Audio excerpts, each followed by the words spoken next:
He started off with the kind of trembling seriousness designed to pull hearts out of chests. He talked about how the press made his wife's life absolute misery, and the way he said it, like he was swallowing fire, was meant to make the courtroom feel guilty just for breathing. But then the questions came. The calm, boring, deadly questions. The kind that don't care about your title. The kind that don't flinch when you get emotional. And that's when the mask began to slip. Because under cross-examination, the confidence didn't just wobble, it crumbled. He got combative, he argued, he snapped. He acted like being asked to clarify details was some sort of personal insult. Like, how dare anyone demand specifics when he's clearly hurt? And listen, this is where it gets spicy. He reportedly had to concede he didn't have evidence for certain broad claims. Imagine that. The man standing there, trying to convince a judge the media ruined his world, being forced to admit that parts of his narrative were built on feeling, assumption, and fury rather than facts. All right, so let's talk about Prince Harry. Again, because apparently we can't go more than a few weeks without some new drama involving the Duke of Sussex and his never-ending war with the British tabloids. This time, we're diving deep into his latest legal showdown with Associated Newspapers, the parent company of the Daily Mail. And honestly, it's gotten so messy that you couldn't write this stuff if you tried. So here's the setup. Harry's been on this crusade for years now, right? He's convinced that the British press destroyed his life, hounded his mother to death, and has been systematically invading his privacy since he was a kid. And look, I'm not going to sit here and pretend the tabloids are saints. They're not. The British press can be absolutely vicious, relentless, and they've definitely crossed lines before. We all remember what happened with Diana. But this case, this particular lawsuit, it's revealing something that I don't think Harry wanted revealed, and that's the uncomfortable truth about his own relationship with these very same journalists he's now trying to take down. The core allegation is unlawful information gathering. We're talking phone hacking, using private investigators, bribing officials, the whole illegal playbook that the tabloids got busted for back in the day. Harry's specifically going after some big names too. Rebecca English, who's the royal editor at the Daily Mail, been covering the royals for decades, and Katie Nicholl, who's this well-known royal correspondent, author, broadcaster, the works. These aren't some random tabloid hacks hiding in the bushes with telephoto lenses. These are established journalists with reputations and careers on the line. Now, here's where it gets absolutely wild. Katie Nicholl's defense isn't, "I didn't do it," or "prove it in court." No, her defense is basically, "Harry, you literally invited me to your parties." I mean, can you imagine? The guy's standing there in court claiming these journalists invaded his privacy through illegal means, and she's pulling out receipts showing he personally invited her to private events. She's saying she socialized with him, hung out with his friends, his inner circle, and maintained contact with him afterward. Her whole argument is that the information she got wasn't from hacking phones or bribing cops. It was from Harry himself, willingly, consensually giving her access to his life. The cringe factor here is off the charts. Picture the scene in that courtroom. Harry's legal team has probably spent months crafting this narrative of victimhood, painting him as this hunted figure, constantly under siege from predatory journalists. And then the other side stands up and goes, "Actually, he invited us over for drinks." It completely undermines the entire premise of the case. It makes you wonder, what else is Harry misremembering or conveniently forgetting about his interactions with the press? And Rebecca English, she's fighting back hard too. Harry's team produced this email from 2007, claiming it shows English trying to illegally obtain flight information for his then-girlfriend Chelsea Davy. They're trying to paint it as evidence of criminal conspiracy, of journalists breaking the law to get the scoop. But English's lawyers are saying, hold on a second, this was standard journalistic inquiry. Reporters ask questions, they try to verify information. That's literally their job. It doesn't mean they're criminals.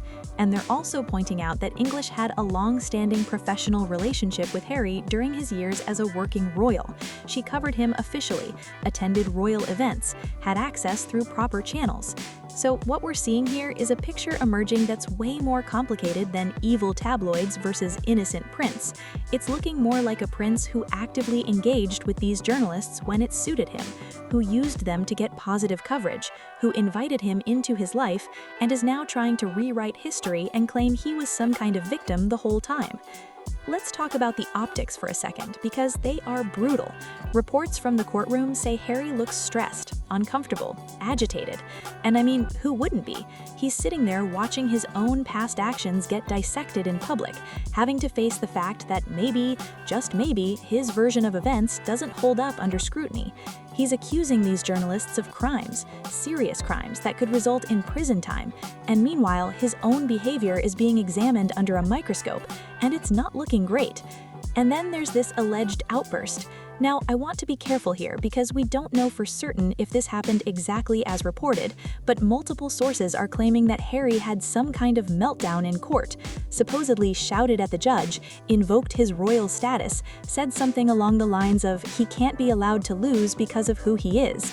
If that's true, if even a version of that is true, it's absolutely disastrous.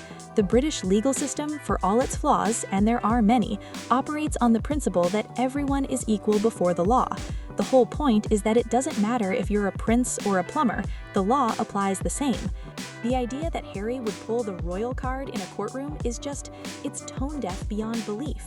It reeks of entitlement, of someone who's so used to special treatment that they genuinely can't comprehend being held to the same standards as everyone else. And this is the same guy who's been preaching about equality, about breaking free from royal constraints, about wanting to be normal. You can't have it both ways, Harry. You can't claim you want to be treated like everyone else and then throw a tantrum when the legal system does exactly that. But let's zoom out for a minute, because this case exists in a much bigger context. This isn't Harry's first rodeo with the courts. He's got multiple lawsuits going against various media outlets. He's suing newsgroup newspapers. He's suing mirror group newspapers. He's got cases stacked up like pancakes. This is a full-scale war, and it's costing him millions in legal fees. And more importantly, it's costing him his reputation. You know what the really fascinating thing is? There was a time, not that long ago, when Harry was probably the most popular member of the royal family. After Diana died, the British public watched this little boy walk behind his mother's coffin, and their hearts broke for him. He was the cheeky prince, the relatable one, the one who seemed more human than the rest of them. He did his military service, worked with veterans, spoke openly about mental health. People loved him. He had this reservoir of goodwill that was basically unlimited. And he's burned through all of it. All of it. In just a few short years, he's gone from beloved prince to, let's be honest, kind of a punchline. And these lawsuits are a big part of why. Because every time another case hits the headlines, every time there's another revelation about his past behavior, every time he's in court looking stressed and angry, it chips away at whatever sympathy people had left for him.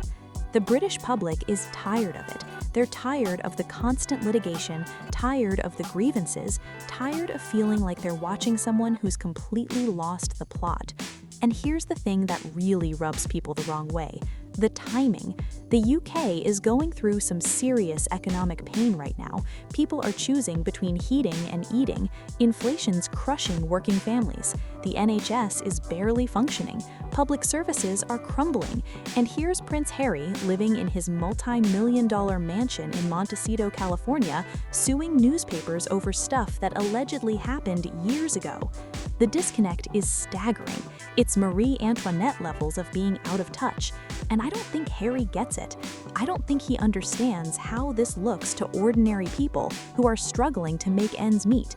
They see him as this privileged guy complaining about mean articles while they're worried about losing their jobs or not being able to afford groceries. The sympathy well has run dry. And then there's the hypocrisy angle, which is maybe the most damaging part of all this. Harry's whole thing is about privacy, right? He left the UK, left royal duties specifically because he wanted privacy for himself and his family. He's suing these newspapers for invading his privacy. But at the same time, at the exact same time, he's doing tell-all interviews with Oprah. He's got a Netflix documentary series. He wrote a memoir called Spare, where he detailed incredibly private family matters, revealed conversations, shared intimate details about his life. You can't do both, Harry. You can't complain about privacy invasion while simultaneously selling your privacy to the highest bidder. It doesn't work like that. The public isn't stupid. They can see the contradiction. You want privacy? Fine, go be private. Stop doing interviews, stop writing books, stop making documentaries. But if you're going to monetize your story, if you're going to cash in on being a prince and sharing royal secrets, then you don't get to turn around and play the victim when journalists write about you. It's like he wants all the benefits of being famous, the money, the platform, the influence, but none of the downsides, like media scrutiny or public criticism.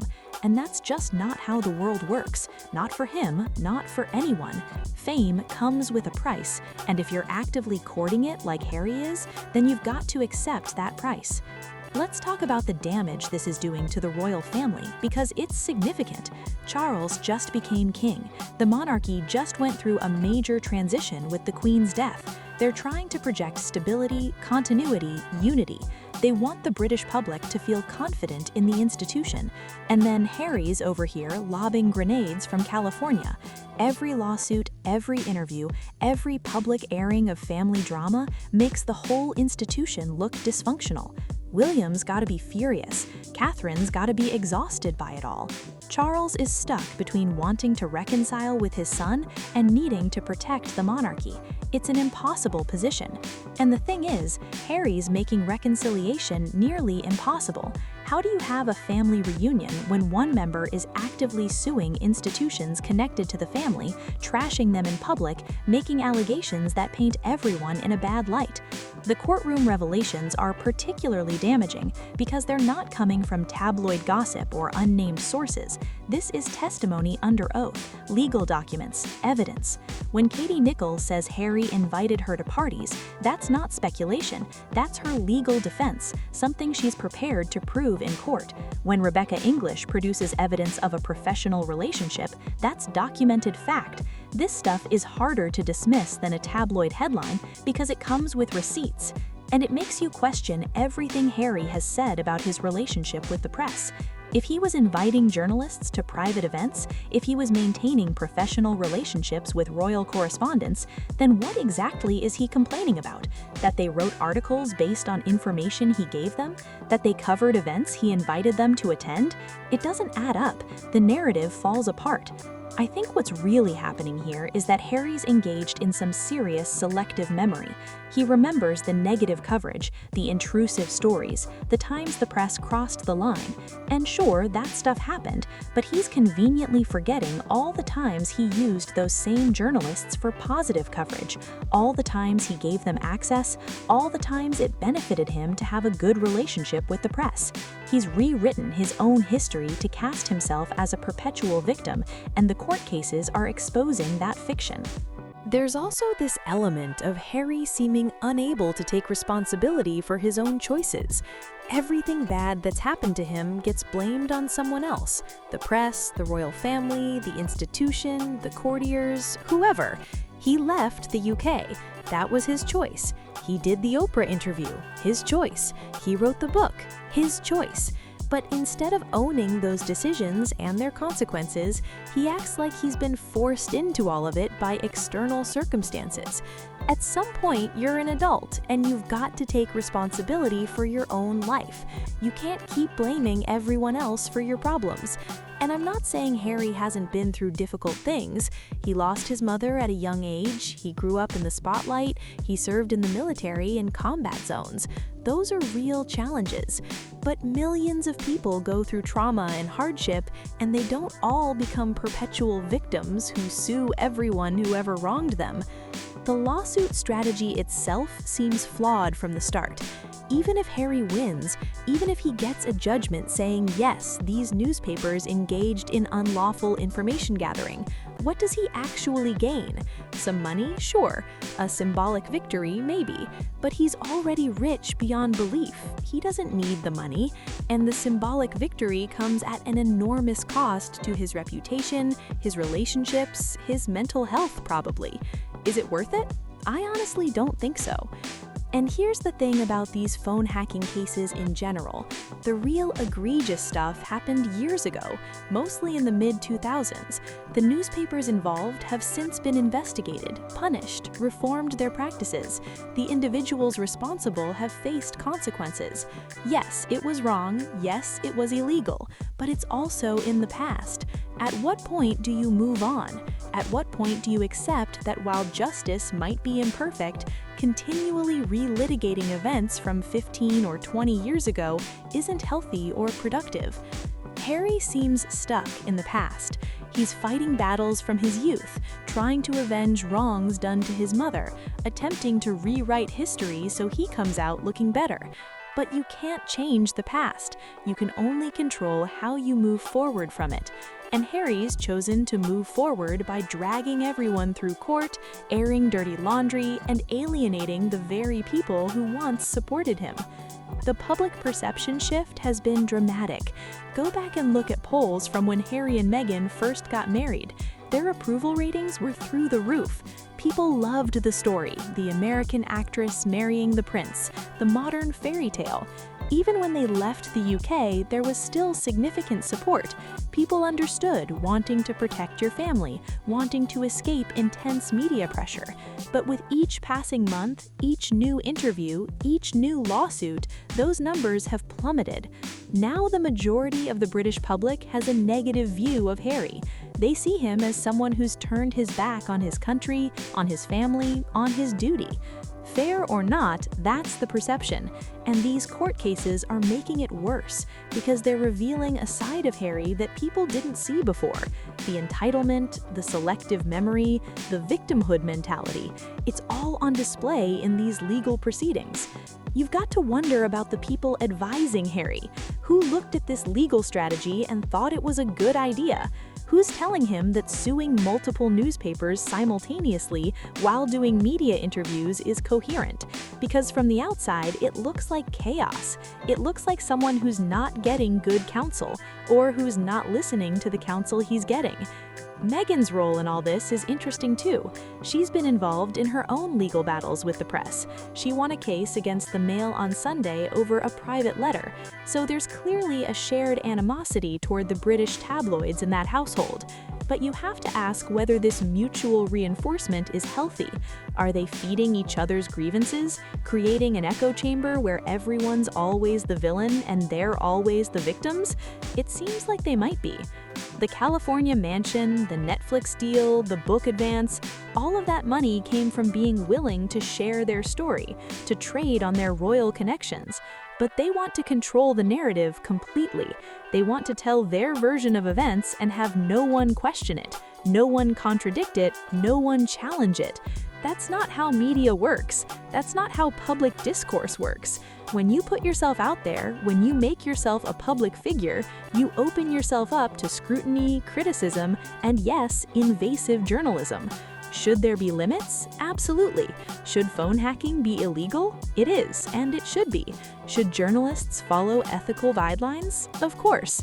But there's a difference between illegal behavior and journalism you simply don't like. There's a difference between having your phone hacked and having a journalist write a negative article about you based on legitimate sources. Harry seems to blur those lines, treating all negative coverage as if it's criminal. The irony is that by pursuing these lawsuits so aggressively, Harry's actually giving the tabloids more ammunition. Every court appearance generates headlines. Every legal filing gets analyzed. Every witness testimony becomes a story. If he really wanted the press to leave him alone, the best strategy would be to stop feeding them content. Stop suing them. Stop giving interviews. Stop creating drama. Just live your life quietly, and eventually they'll move on to other targets. But I don't think Harry wants them to move on. I think part of him needs this conflict. It gives him purpose, justifies his decisions, confirms his worldview that he's being persecuted. Without the evil tabloids to fight against, what's his identity? What's his mission? The victim narrative only works if you've got villains, and Harry seems determined to keep those villains in the story. The comparison to his brother William is unavoidable here. Williams also dealt with press intrusion, also had his privacy invaded, also struggled with the loss of his mother. But Williams' approach has been completely different. He's maintained dignity, performed his royal duties, built a stable family life, and generally avoided public drama. He's taken legal action when absolutely necessary, but it's been measured, strategic, specific, not this scorched earth campaign that Harry's waging. And look, maybe that's not fair. Maybe William has advantages Harry doesn't have. He's the heir. He's got the full support of the institution. He's in a different position. But the public sees two brothers who went through similar traumas and made very different choices about how to respond. One chose duty and discretion, the other chose celebrity and confrontation. And right now, the public's sympathies are very clearly with William. The veterans community is one area where Harry still has support. And credit where credit's due, his work with Invictus Games has been genuinely valuable. Veterans appreciate what he's done for them. But even there, some of that goodwill is being eroded by the constant drama. Veterans don't want to be associated with someone who's constantly in court, constantly complaining, constantly playing the victim. They want to be associated with someone who embodies resilience, strength, moving forward despite adversity. The mental health advocacy is similar. Harry's been open about his own struggles, which is commendable. Talking about therapy, about grief, about mental health challenges helps reduce stigma. But when your response to those challenges is endless litigation and public feuding, it sends a mixed message. It doesn't model healthy coping mechanisms. It models holding grudges, seeking revenge, refusing to move on. That's not the mental health advocacy we need. Here's what I think is really going on beneath all of this. Harry's traumatized, deeply traumatized by his mother's death, by growing up in the public eye, by the way his life has unfolded. That's real, and it's valid, and it deserves sympathy.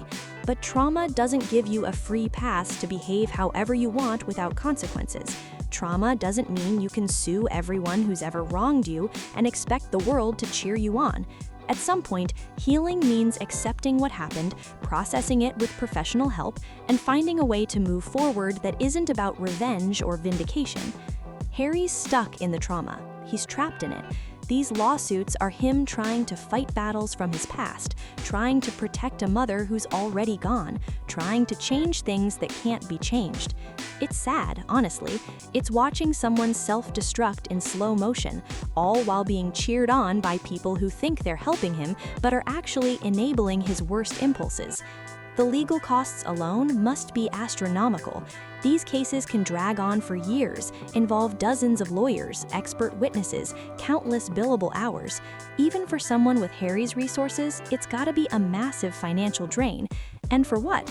To prove a point? To stick it to newspapers? To feel like you've won something? The cost-benefit analysis doesn't make sense unless you're operating from a purely emotional place where logic and reason have gone out the window. And the toll on his family must be significant. Meghan's dealing with her own challenges, they've got young kids, they're trying to build a life in California. But instead of focusing on that, instead of being present for his family, Harry's constantly embroiled in legal drama back in the UK. He's flying back and forth for court appearances, his attention and energy are divided, his stress levels must be the roof. How does that not impact your relationships, your parenting, your daily quality of life? The Spare memoir was supposed to be his definitive statement, his chance to tell his story his way. But it was also full of petty grievances, score settling, and things that probably should have stayed private. The detail about physical altercation with William, the stuff about drug use, the revelations about private family conversations. It was too much. The public didn't need to know all of that, and sharing it didn't make Harry look good. It made him look bitter and vindictive. And now these court cases are doing the same thing, just in a different format. They're revealing unflattering details about Harry's past behavior, about his relationships with journalists, about his sense of entitlement. Each revelation chips away at the image he's trying to project. It's self-sabotage on a grand scale. What's the endgame here? Let's say Harry wins every lawsuit, gets judgments against every newspaper, receives millions in damages, forces public apologies from every journalist he sued. Then what? Does he finally find peace? Does the trauma suddenly heal? Does his relationship with his family magically improve? Of course not, because the problems Harry's dealing with aren't actually about the newspapers. They're about unresolved grief, identity struggles, feelings of displacement and rejection. No courtroom victory is going to fix those things. The tragedy of all this is that Harry had so much potential to do genuine good in the world. He had a platform, resources, public affection, and real passion for causes like veterans' welfare and mental health. He could have been a force for positive change. Instead, he's become a cautionary tale about what happens when someone with immense privilege can't get out of their own way. I think future generations will look back at this period and shake their heads. They'll study it in PR classes as an example of how to destroy your own brand. They'll use it in psychology courses as a case study in unresolved trauma manifesting as destructive behavior. Historians will debate whether Harry was a victim of circumstances or the architect of his own downfall, and the conclusion will probably be that it was both, but at some point, the choices he made became more important than the circumstances he faced. The tragedy of all this is that Harry had so much potential to do genuine good in the world. He had a platform, resources, public affection, and real passion for causes like veterans' welfare and mental health. He could have been a force for positive change. Instead, he's become a cautionary tale about what happens when someone with immense privilege can't get out of their own way. In the end, history will remember Harry as the prince who couldn't move on, who couldn't let go, who couldn't accept that sometimes life is unfair, and the only healthy response is to build the best life you can with what you've got. Instead, he'll be remembered for lawsuits and interviews and tell-all books and a desperate need to be seen as the victim in every story. And that's a damn shame because he could have been so much more.